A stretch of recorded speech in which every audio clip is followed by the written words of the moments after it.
दुनिया में महाशक्तियों के बीच अब सिर्फ जमीन, आसमान और अंतरिक्ष में ही नहीं बल्कि समुद्र की गहराइयों में भी वर्चस्व की लड़ाई तेज होती जा रही है। चीन अपनी नौसेना का तेजी से विस्तार कर रहा है। रूस लगातार अपनी परमाणु पनडुब्बियों को आधुनिक बना रहा है और हिंद प्रशांत क्षेत्र में शक्ति संतुलन तेजी से बदल रहा है। ऐसे समय में अमेरिका ने ऐसा फैसला लिया है जो आने वाले कई दशकों तक वैश्विक सैन्य संतुलन को प्रभावित कर सकता है। अमेरिकी सरकार ने 29 जुलाई 2026 को 76 अरब डॉलर यानी कि करीब करीब 6.5 लाख करोड़ रुपए से ज्यादा के ऐतिहासिक जहाज निर्माण कार्यक्रम को मंजूरी दी है।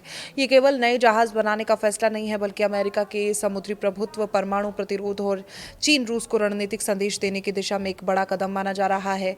इस मेगा डील के तहत अमेरिका 5 नई कोलंबिया क्लासेस बैलिस्टिक मिसाइल परमाणु पनडुब्बियां SSBN और 9 नई वर्जीनिया क्लासेस परमाणु अटैक पनडुब्बियां बनाएगा। ये दोनों तरह की पनडुब्बियां अलग अलग भूमिका निभाती हैं। कोलंबिया क्लासेस का प्रमुख काम परमाणु प्रतिरोध यानी कि न्यूक्लियर डिटरेंस बनाए रखना है, जबकि वर्जीनिया क्लास दुश्मन की पनडुब्बियों का शिकार करने, खुफिया मिशन चलाने और क्रूज मिसाइलों से हमला करने और विशेष सैन्य अभियानों को अंजाम देने में इस्तेमाल होती है। पहली नज़र में 76.6 अरब डॉलर का खर्च बहुत बड़ा लगता है, लेकिन अमेरिका के लिए ये सिर्फ जहाज खरीदने का मामला नहीं है, ये उसके पूरे न्यूक्लियर ट्रायड को मजबूत करने की योजना का हिस्सा है। न्यूक्लियर ट्रायड का मतलब है कि किसी देश के पास परमाणु हथियार दागने के 3 अलग अलग माध्यम हो: जमीन से छोड़ी जाने वाली मिसाइलें, हवा से परमाणु बम ले जाने वाले विमान और समुद्र में मौजूद परमाणु पनडुब्बियां। इसमें सबसे सुरक्षित और सबसे घातक हथियार समुद्र में मौजूद परमाणु पनडुब्बियों को माना जाता है, क्योंकि इन्हें ढूंढना बेहद मुश्किल होता है। अगर किसी देश पर अचानक परमाणु हमला हो भी जाए तब भी समुद्र में छिपी पनडुब्बियां जवाबी हमला कर सकती हैं, और यही कारण है कि इन्हें किसी भी परमाणु शक्तियों की सबसे मजबूत सुरक्षा ढाल माना जाता है। अमेरिका रक्षा विभाग ने इस परियोजना की जिम्मेदारी 2 सबसे बड़ी रक्षा कंपनियों को दी है। जनरल डायनामिक्स इलेक्ट्रिक बोट को 5 कोलंबिया क्लासेस पनडुब्बियां बनाने का ठेका मिला है। वहीं वर्जीनिया क्लास की 9 नई पनडुब्बियों का निर्माण जनरल डायनामिक्स इलेक्ट्रिक बोट और H11 Newport news ship building मिलकर करेंगे। ये दोनों कंपनियां नई दशकों से अमेरिकी नौसेना के लिए परमाणु पनडुब्बियां तैयार करती रही हैं। सरकार ने इनके शिपयार्ड के आधुनिकीकरण और उत्पादन क्षमता बनाने के लिए अतिरिक्त निवेश भी मंजूर किया है, ताकि निर्माण में देरी ना हो। कोलंबिया क्लास को अमेरिका की अगली पीढ़ी की रणनीतिक परमाणु पनडुब्बी माना जाता है।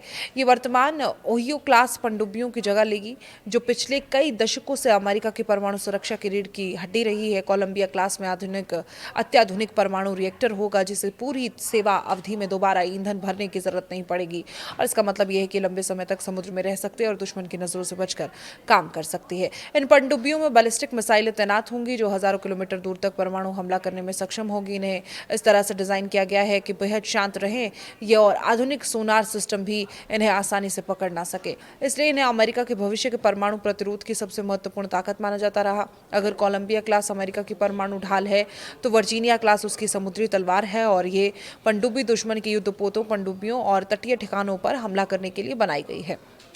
इनमें लंबी दूरी की टोमाहॉक क्रूज मिसाइल, टॉर्पीडो, अत्याधुनिक सेंसर और स्टील्थ तकनीक लगी होती है। वर्जीनिया क्लास केवल हमला ही नहीं करती है, बल्कि खुफिया जानकारी जुटाने, समुद्र के नीचे निगरानी करने, विशेष बलों यानी कि स्पेशल फोर्सेस को गुप्त मिशन पर भेजने और समुद्र के भीतर इलेक्ट्रॉनिक युद्ध जैसे कई काम भी करती है। यही वजह है कि इसे दुनिया की सबसे बहुउद्देशीय परमाणु हमला करने वाली पनडुब्बियों में गिना जाता रहा।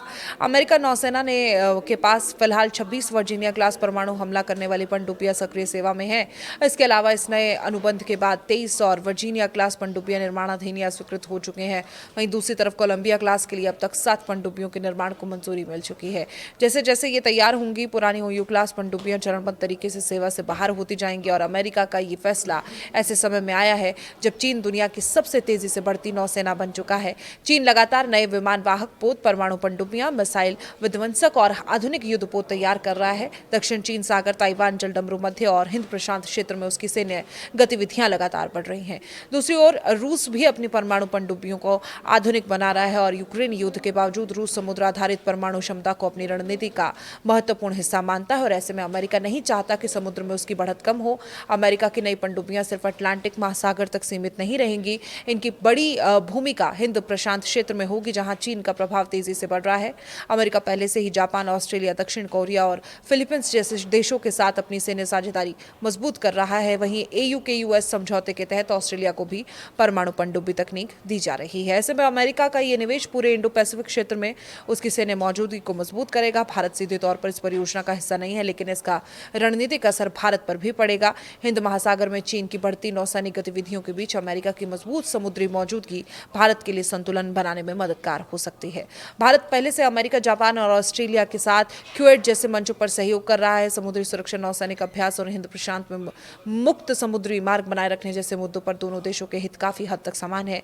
हालांकि भारत अपनी स्वतंत्र रणनीति भी मजबूत कर रहा है और भारतीय नौसेना अपनी स्वदेशी परमाणु पनडुब्बी परियोजना, मिसाइल क्षमता और समुद्री निगरानी नेटवर्क का तेजी से विस्तार कर रहा है। ऐसे में अमेरिका का ये कदम वैश्विक समुद्री प्रतिस्पर्धा को और तेज करेगा। रक्षा विशेषज्ञों का मानना है कि आने वाले दशक में समुद्र दुनिया के सबसे बड़ी रणनीतिक प्रतिस्पर्धा का केंद्र बनने वाला है। जिस देश की समुद्र के भीतर सबसे मजबूत मौजूदगी होगी, वही वैश्विक शक्ति संतुलन पर सबसे ज्यादा प्रभाव डाल सकेगा। और यही वजह है कि अमेरिका अब अपने नौसैनिक बेड़े को सिर्फ बड़ा नहीं कर रहा है, बल्कि ज्यादा आधुनिक, अधिक घातक और अधिक टिकाऊ बना रहा है। कुल मिलाकर 76.6 अरब डॉलर की मेगा डील केवल जहाज निर्माण परियोजना नहीं है।